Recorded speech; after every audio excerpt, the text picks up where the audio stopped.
Welcome to Macon Memories. I'm Lynda Wright at Randolph-Macon College.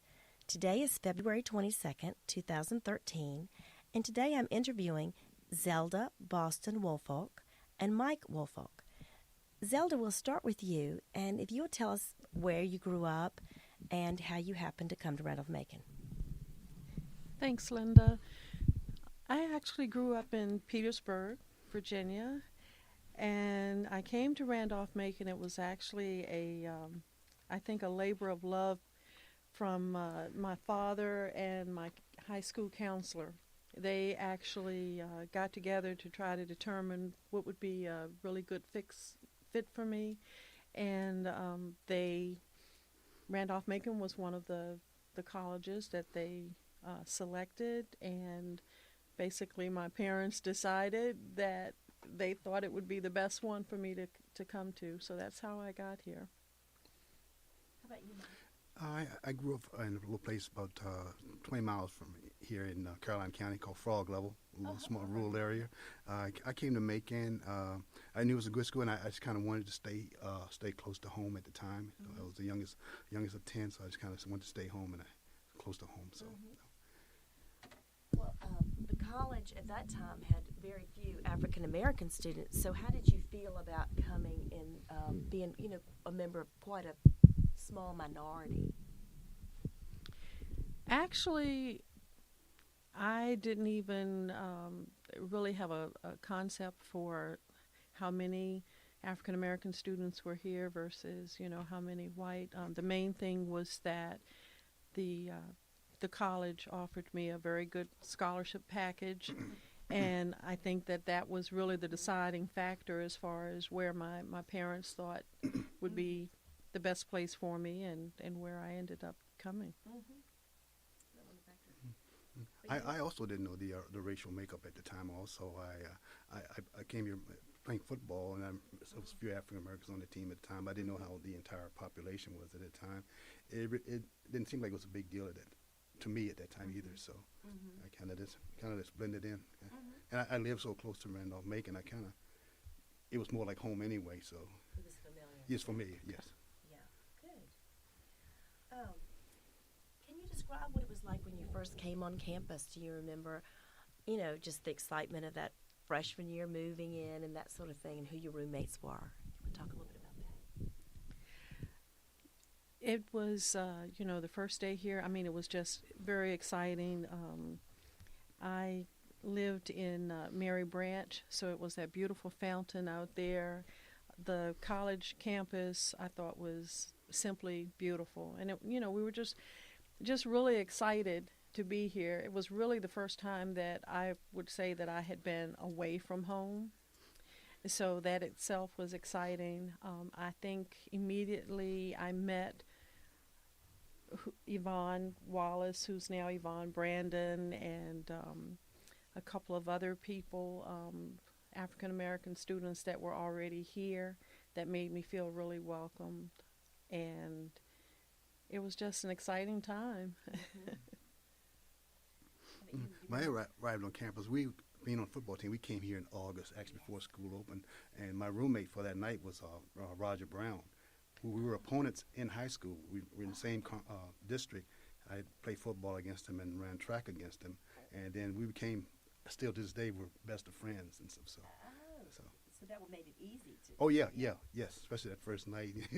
I really hadn't stayed away from home that much growing up, so it was kind of, but that made it a lot easier. Did the football team give you, a community? Was that Yeah, football became almost like a little fraternity, blacks and whites. They treated me. I've never felt any hostility, anything different being on the team because you're part of a team. So. And who was the coach at that time? Keller. Keller. Yes. Yes. And so he really built that community up with the guys would have to be close. Yes. Good. Well, how about academics? Talk about your majors or which classes and professors were important to you. I was a Romance languages major, so Spanish and French. When I first came to the college, my advisor at the time was actually one of the German professors, and I did end up taking German while I was here. one year as well. And academics was, very important to me. For the most part, that's what I did here at Macon, was study. We used to always have a joke. Drusilla Winston was my roommate, and we lived in Mary Branch, and our room was right on the front. And people used to always say, no matter what time of the day or night that they came past there, our lights were on.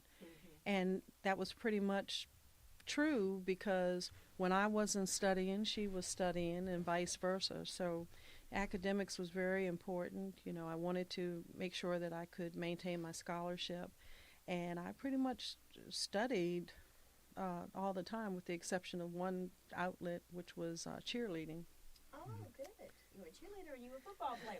That's the storybook. Okay. Yeah, Good. but being the Romance language major, I had Dr. Chalice, and I can't remember the other Spanish professor at the time. For French, like Sue Carroll and Betty Lou Backlar. And I never actually had German under Dr. Barrett, but I had German under Dr. Noe.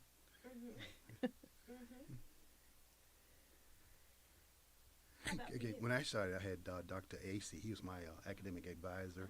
He was more laid back and made you feel comfortable, because my first year, my study habits weren't the best, so I was on academic probation.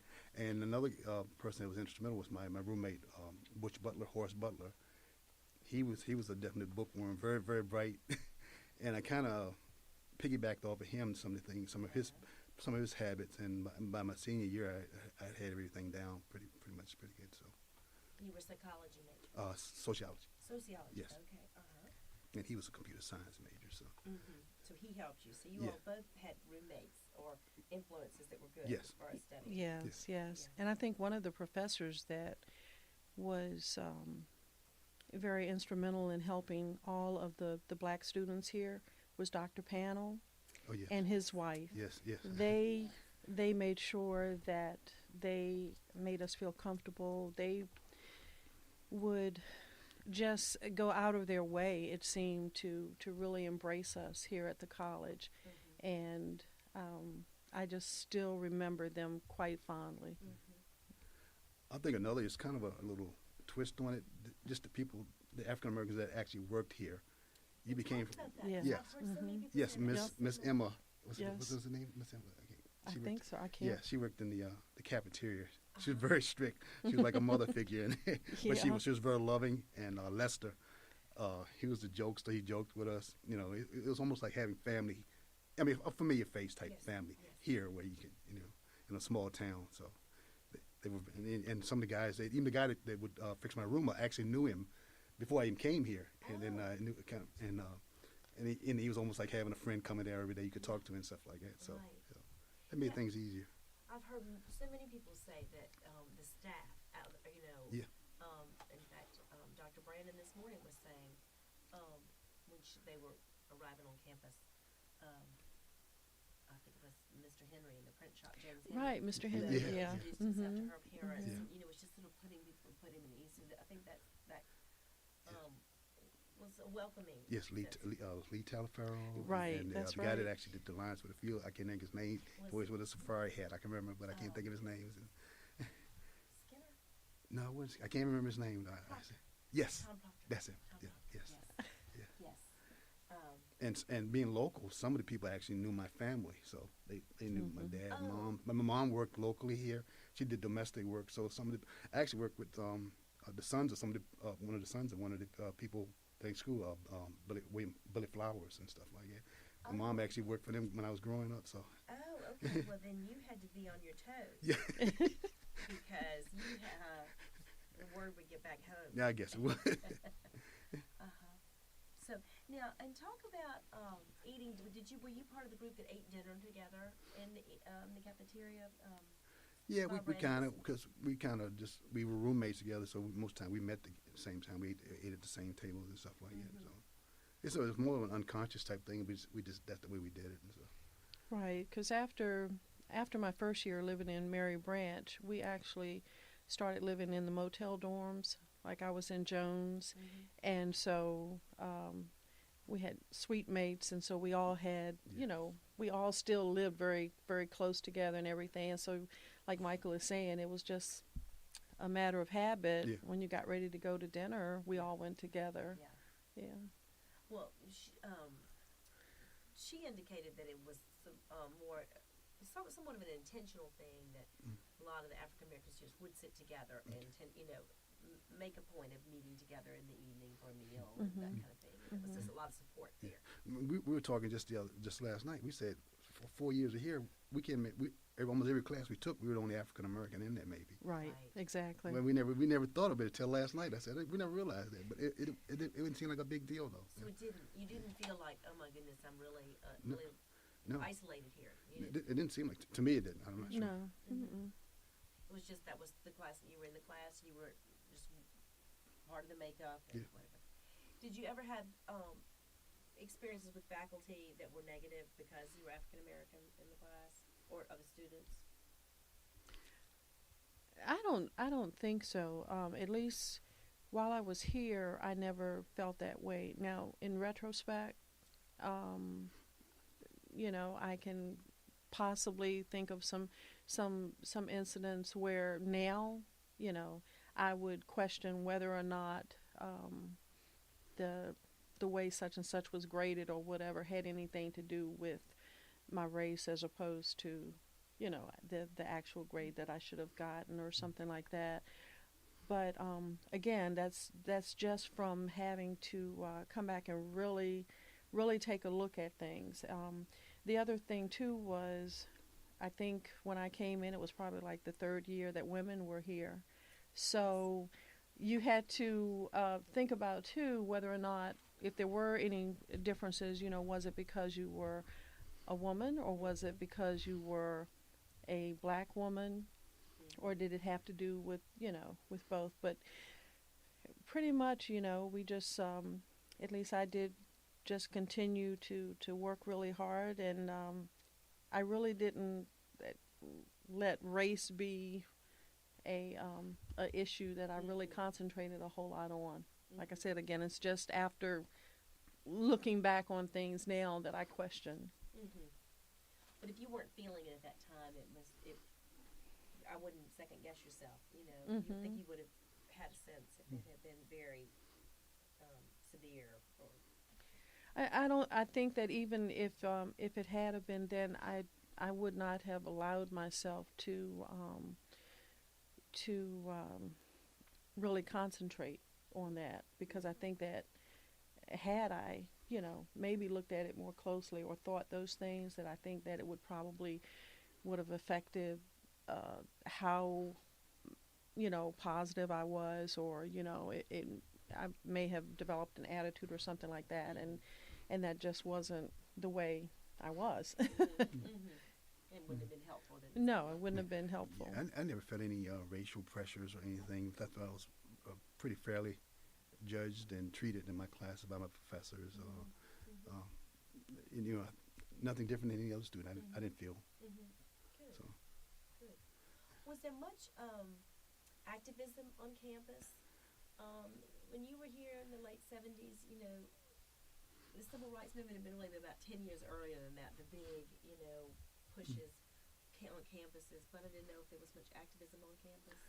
Do you recall? I don't recall. It was what, less than 20 of us here at that time, I think so. Right. I can't remember any. I don't remember any type of activism type issues. No, I don't remember any either. I remember, for example, Yvonne and like Jerry Ross and all like them actually telling us some stories about some things, you know, like sit-ins or something that had happened. We saw some pictures in the old yearbook about a sit-in for something or another. But while we were here, they made some like even Black History Month activities and stuff like that. I remember we had some little programs and different types of things. You do remember having those? Yes. Well, that was forward thinking then, because that Black History Month hadn't been around that long at that time, I don't think. I remember us having something. And see, you remember better than I do, because I don't remember it specifically being for Black History Mm-hmm. Month, and it probably was. But I know that there was, I guess it was this way, whenever there was someone on campus that was Black, whether I can remember one year a Black pianist was here. You know, it was a big thing because we didn't really see that many other Black professionals here. And the Black one year professors we the one year didn't we had see. the colloquy courses. Yes, Dr. there was a Kinney. colloquy course one year where we had a Black professor. Dr. Kinney. Yeah, yeah, she's still local. She's a minister here around here. Right. Do you know his first name? I can't remember But his. he's a I local think it might be John. clergyman. It might be Okay. Yeah. John Kinney. Yep. But yeah, so whenever there was anyone, or I can't remember if it was when we were here or it was after we graduated. Like for example, the Harlem's Boys Choir was here. It was after. That was after. yeah. But anytime, Yeah, yeah. Right. you know, Right. there was a Black personality on campus, it was a big deal. Do you remember the Black pianist that came? Do you remember any other situations like that when? That one month, it was a local Black actress that came. She was in some had done some There work. But I was- can't remember. I And know I there don't was a remember her name. lecturer one time Yeah. that came. I can't think of the name.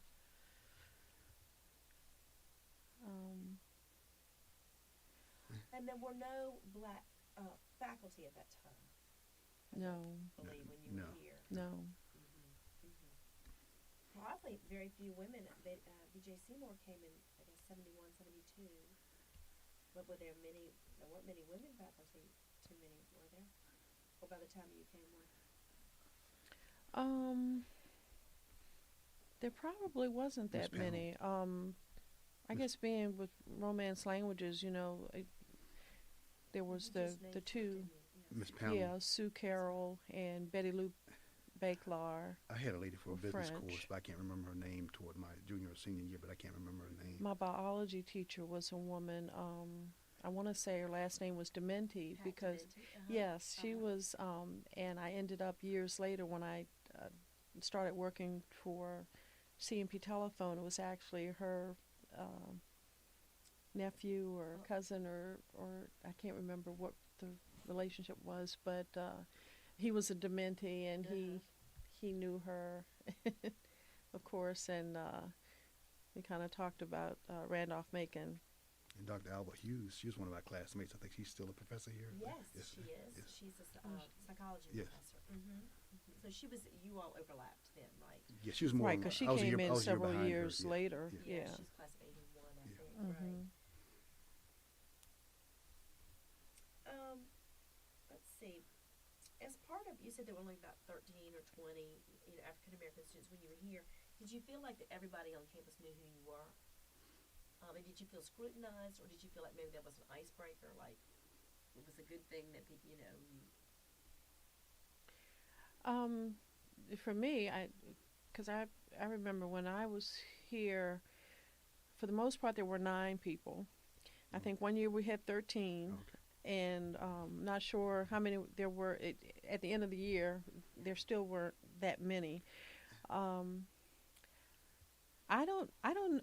think people knew me maybe because I was a cheerleader, and I know they knew Michael because of being Yes, a from football football, player yeah, and one of the star players. But And the weirdest thing is just walking in, we saw maybe 5, 6 blacks, and they said, and it was just like in the first few minutes just getting out of the car, and it's like, Yeah, our minority student population is excellent, and we have a lot of diversity on campus. It is really a good. healthy place in that way. Which is why I think this story is so great to tell, because you're counting on your fingers and toes, and And now it's really the oddest thing is, I was originally was going to Virginia State, which was probably polar opposite. yes. I mean, race-wise. So, Yes. and I ended up here. So, Were you offense or defense in the football team? offense. Oh, okay, so you were the scorer, and they. Yeah, my roommate was a quarterback, and one of my suite mates was one of the other running backs and everything. So, Okay. All right. Very good. And you were cheering them on. That's great. Well, how did you tell me about how you two met? And did you date while you were on campus? Or We were just together good. later? We were just good friends. It was mostly after college that Oh, okay. we dated and everything. So. Right.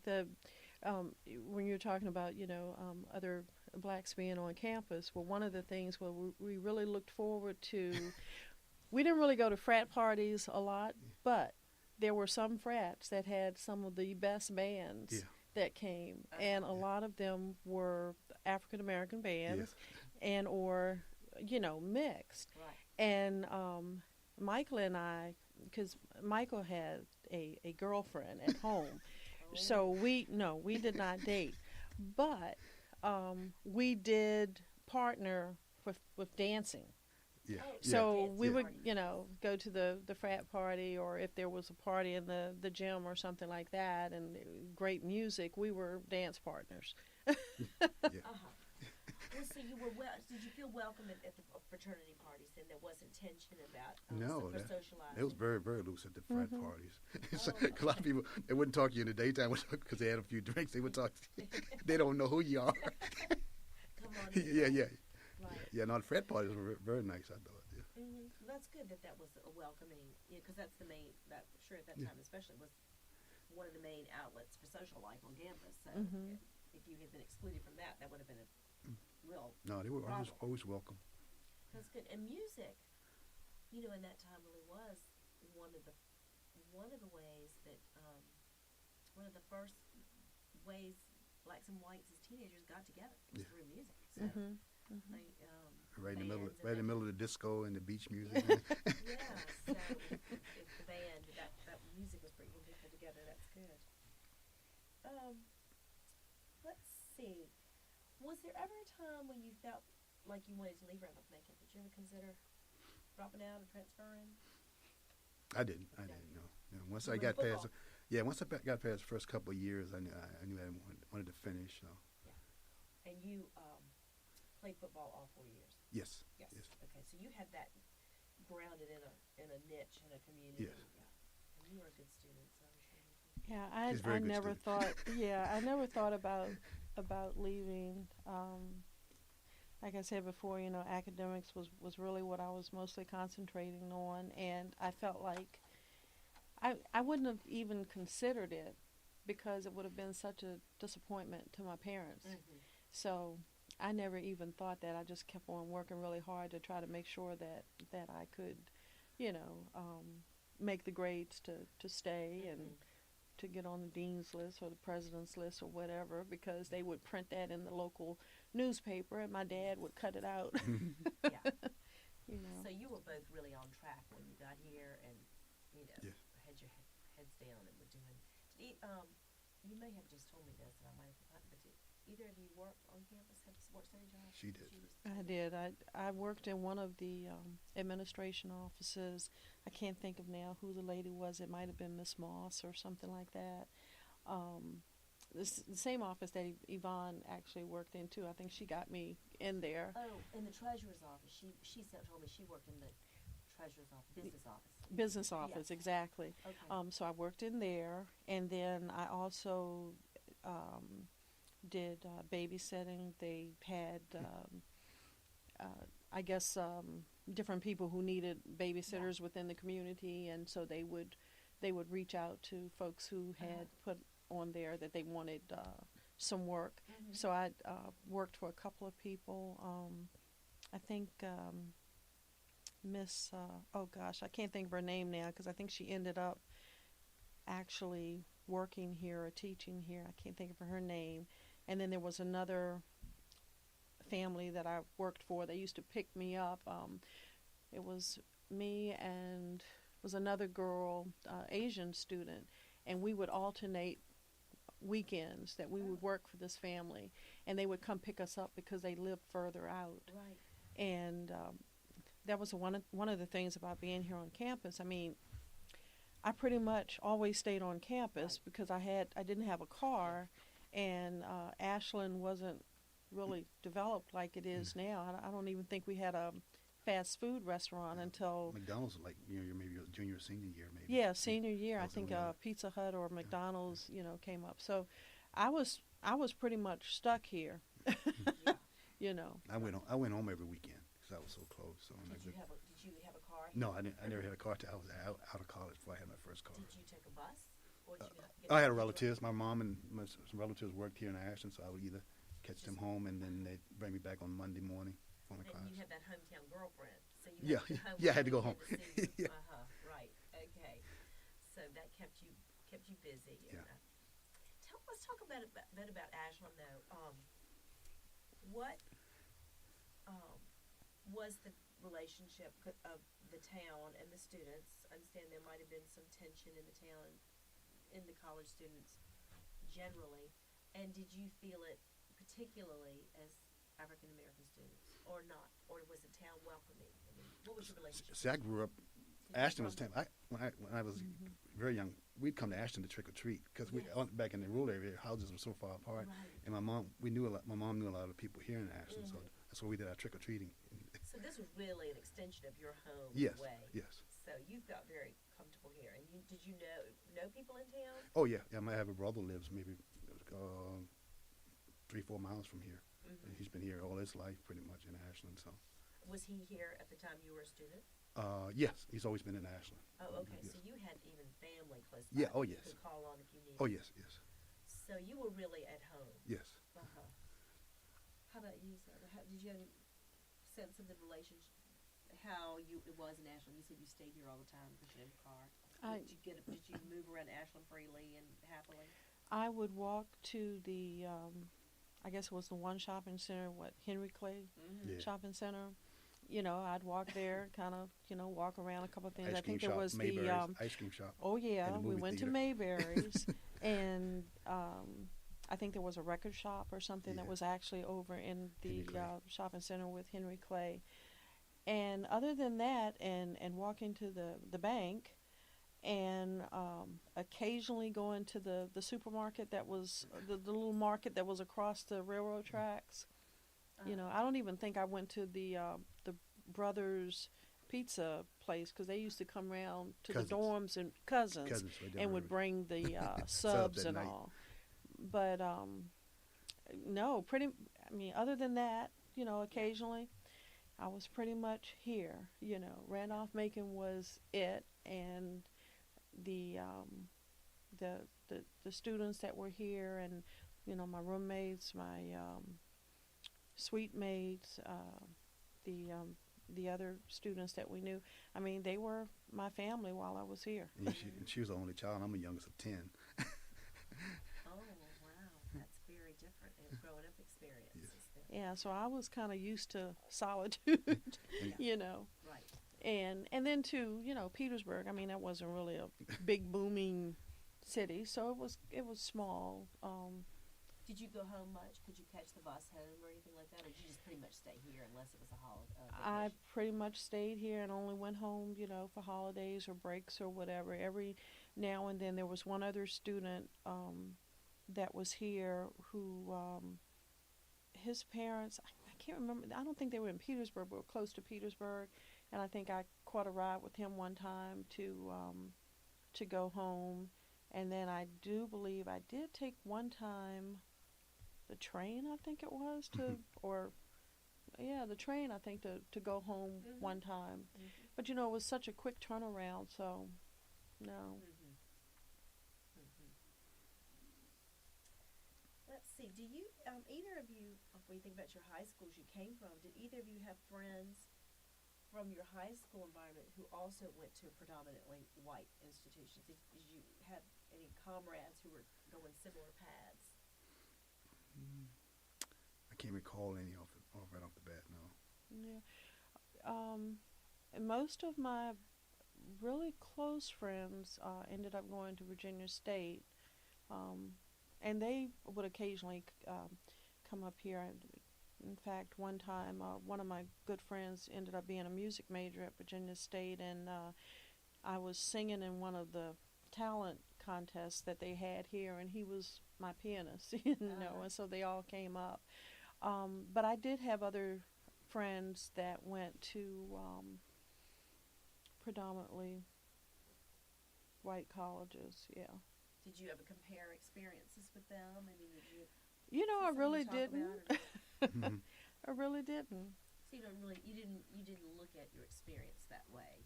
No. So, Mm-mm. I looked at this experience as I was having an opportunity to go to college and graduate.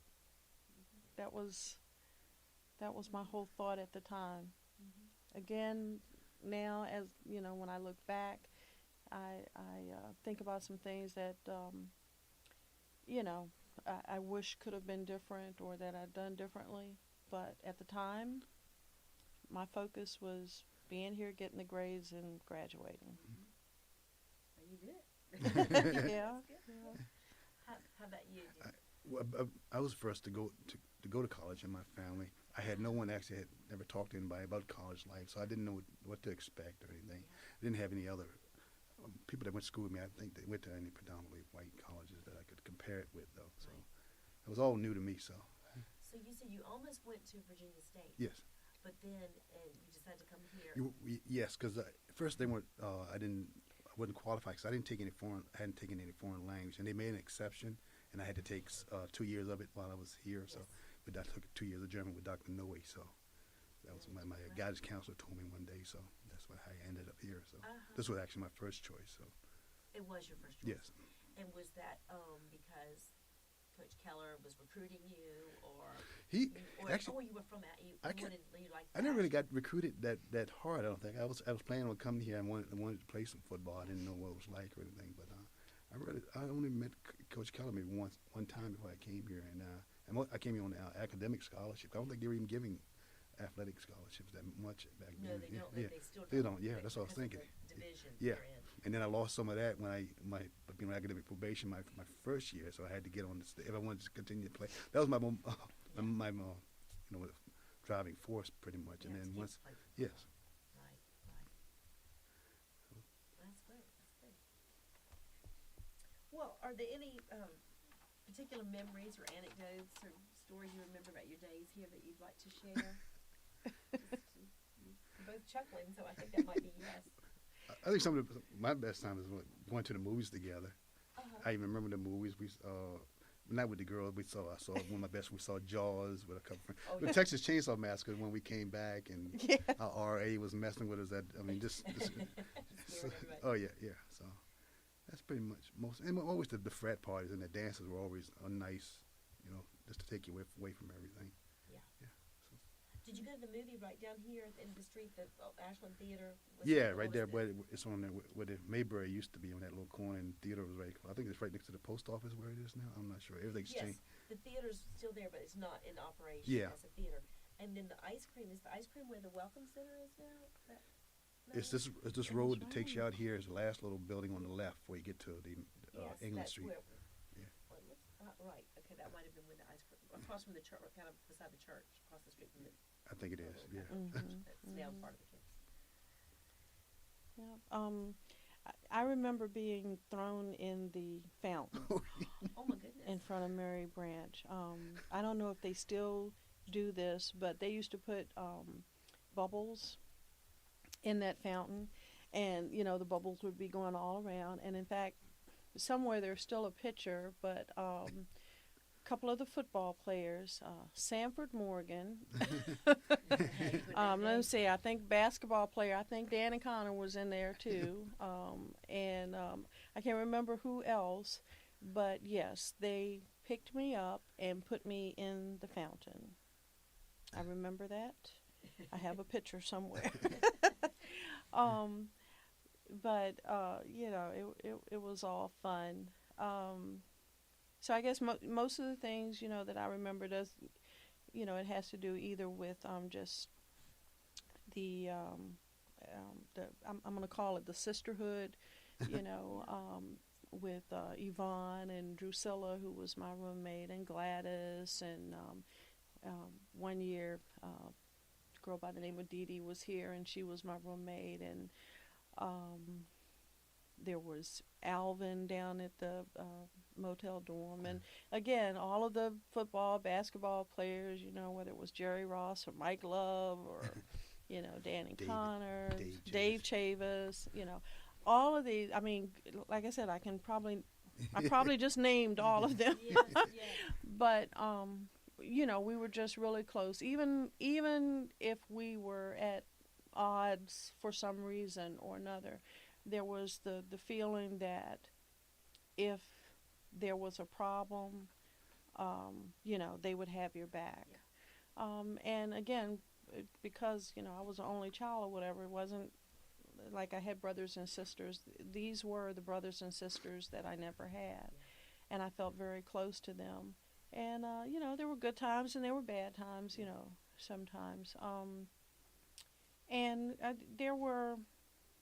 I really can't name, a lot of bad times here on campus. There were some things that I can remember with being a cheerleader. There was one year when there was only one black basketball player, and there was one black cheerleader. Right. And I can't remember where we went, but they called us Tommy and Thomasina, so that's, it was kind of like, that was the other team, right, the other school, right. And it was kind of like, that was like, when it kind of hit you that, oh, yeah, okay. Right, so the other team, so. It was the other. It wasn't Randolph-Macon. No, it wasn't Randolph-Macon. It wasn't Randolph-Macon, but I think that sometimes, when we went to play or whatever, it was kind of an oddity to see, how few of us there were. Yeah. But yeah, you just really didn't notice it. I mean, for me, it was mostly good times here and a lot of studying. Yeah. Mm-hmm. That sounds like a healthy combination for college years. I was just thinking about it. It was only one black student that really didn't hang with us. It was Rendell. Rosier. I think he was just older. Right. He was older and ex-military. Rosier. Yeah. Mm-hmm. I think he just passed not too long ago. He was a chaplain in the Navy, because I just read the little things that used to come out. But I think he passed away a couple of years ago. So. But I know he seemed older than us, and more mature than us too. Right. Yeah. Right. So. And there was, I remember there was one other student. He was, wasn't he African? What was his name? Yeah, I forgot that. Yeah. Oh my goodness. I can't think of his name. Yeah, he was an African student, and I remember because back then the thing was the big afros. Like, he had a big afro. And when this student came, and I cannot believe, I see his face and I cannot think of his name, but when he came, his hair, he didn't have an afro. And I remember the brothers taking him to get a blowout. And you remember that? I don't remember that. And that maybe you weren't even here that year. It could have been my freshman year. Yeah. They took him to get a blowout. Mike Love and... Okay, so I wasn't here with Mike Love. Okay. Yeah, so he wasn't here with them. I met him. I remember Mike Love, and I can't remember who else, if it was Dave or Jerry or whoever. And they took him to get a blowout so he could have a big afro. That is funny. I was just looking to see if I recognize that name. The guys, the other thing is that the guys used to always joke. They would call Yvonne Mother Duck. Yeah. And they would say that all of us followed behind her. They did. She was like the leader. She was the leader. She was the leader, and they claimed that all of the rest of us just followed behind her. And they said, "There's Mother Duck with her, So her leadership ability had come out at an early age. Yes, she was. She's really a very important. Yeah. Position. Oh yeah. Oh yeah. Yeah. So then you graduated. So when did you two get together? How years after you graduated? Yeah, it was a couple of years, because she was working out in Norfolk in the night, kind of. We thought she wrote me. Mm-hmm. Yeah, she wrote me because she thought I was going to go pro play football. She said, I later found this out. She thought you could get some free tickets. Yeah, that's why I asked him. I wanted some free tickets, when he went pro. Then she sent a photo, and I said, I have to go down and see her.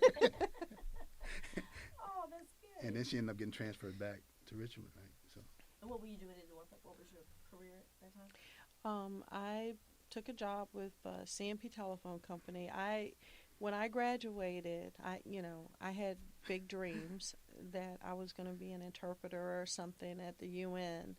And of course that didn't happen. And I'm like all of the college students now that are coming out. When I came out, I really could not find a job, and I kept looking. I had applied at the telephone company, and I was going to actually teach part-time and go to VCU. I got accepted to their MBA program. And then right about the time when all of that was going to start, I got an offer for a job in Norfolk with CMP Telephone Company. The worst decision I ever made in retrospect, but I was they called it force administration assistant, where we basically had to figure out how many people were needed, how many operators were needed every minute of the day to handle the traffic or the call volumes.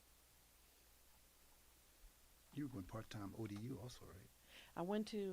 I ended up, after I worked in that job for about a year, I applied to ODU for their MBA program and got in their program and was working towards my MBA. And then I had an opportunity to come back to Richmond, which I did because I, wanted to be back here to help my parents. And I came back in another job with the company. And let's see, if I make it until September of this year, I would have been, between CMP, Bell Atlantic, AT&T, and now Verizon, 35 years. With the telephone, communications, I guess they say that. Telecommunications. I'm now a system administrator and database administrator. Wonderful. That's excellent. So what did you do? You didn't go pro football. No, I actually broke my neck. He broke his neck. My senior year against James. Yeah. Yeah, chipped my vertebrae against James Madison. They technically had a broken neck. I didn't have to wear a halo or anything. I had to wear like a little thing for about 6 weeks. And you weren't flat on your back or anything? Oh no paralysis or anything like that. But technically it was chipped the vertebrae. I landed on my head wrong, and that pretty much ended that. So. And you were playing James Madison. Yes, so we were in a different. They weren't as big as they were. Right. Yeah, they moved up since then. So. Wow. So you broke your neck senior year. Oh yeah. My goodness. Yeah. So then, did that throw you off as far as your academics or where do you? No. It actually helped me because I didn't have to had more time to concentrate on my academics. So. The thing was, he had been approached, wasn't it your junior year, by the scouts Bengals had talked to to me. go I got a letter from them, and a couple of scouts came down just to time me and everything. So it was a long shot either way. So. Yeah. So what did you end up doing after graduation? I worked at GE for a little while more, and then from there I went to it was Bank of Virginia at the time. Eventually ended up as Capital One. Right. So I'd been with them pretty much off and on since '82. Been outsourced. Right now I'm back with Capital One as a third-party contractor. So been back and forth different places, mostly IT type stuff. No, so you're both doing IT. Yes. Mm-hmm. Systems work. Well, Yes. good. You're very high tech. That's good. Good. Well, anything else you'd like to add or share about your time at Randolph-Macon? I can't think of anything right offhand. You've got a good memory. He does. He has a good memory with. Our first grandson turns 1 Sunday, so. Excellent. So, future Yellow Jacket, maybe? Oh, we don't know. My oldest son, he's at Vanderbilt at grad school. Boston. His name is Boston. We have a Boston and a Logan. Has nothing to do with the city of Boston. Oh, Yes, okay. So he's okay, but he didn't come here. No, he went to UVA, And then he did Teach for America for 3 years. in Brownsville, Texas. Now he's at Vanderbilt, In education. Spanish and Portuguese. Oh, detective's mother. Yeah, that's good. He's actually in a doctoral program, but I don't think he's going to stay there. He doesn't think he wants to be a professor, you know. So I think he's going to come back after he finishes this year with the master's degree. And my younger son, he's the singer and the dancer. After the high school, he went to community college, but he ended up with some medical issues, and which made it kind of difficult for him to continue.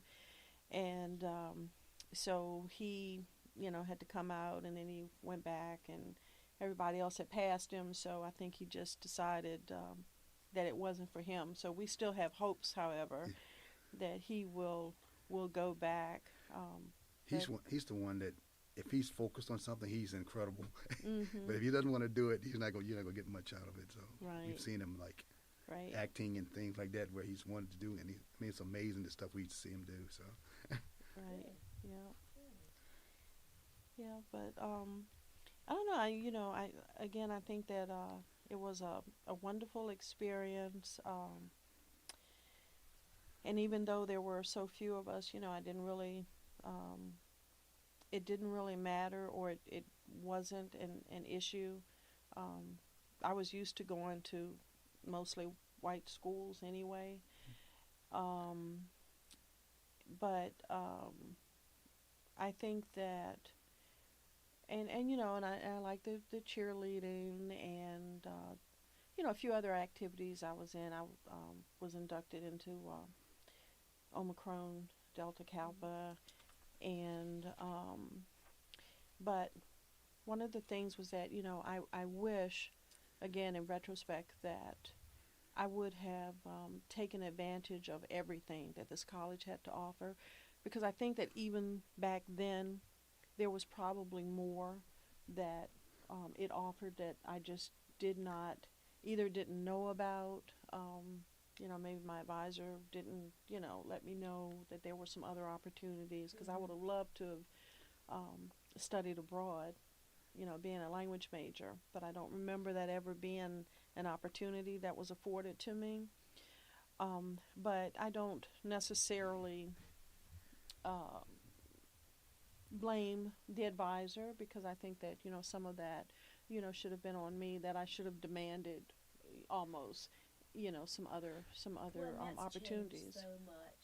I mean, it's such a big part of the college experience for kids today. Mm-hmm. It wasn't when we were coming along. Mm-hmm. It was. I mean, people could do it, but it was the unusual student who did that. Whereas Right, now, and very especially expensive. with our J term here, so many of our students can travel because of our what you call colloquy. Colloquy. We have Mm-hmm. J term. It's a short, Mm-hmm. course, and a lot of our students get to travel, on a 2-week trip with a course.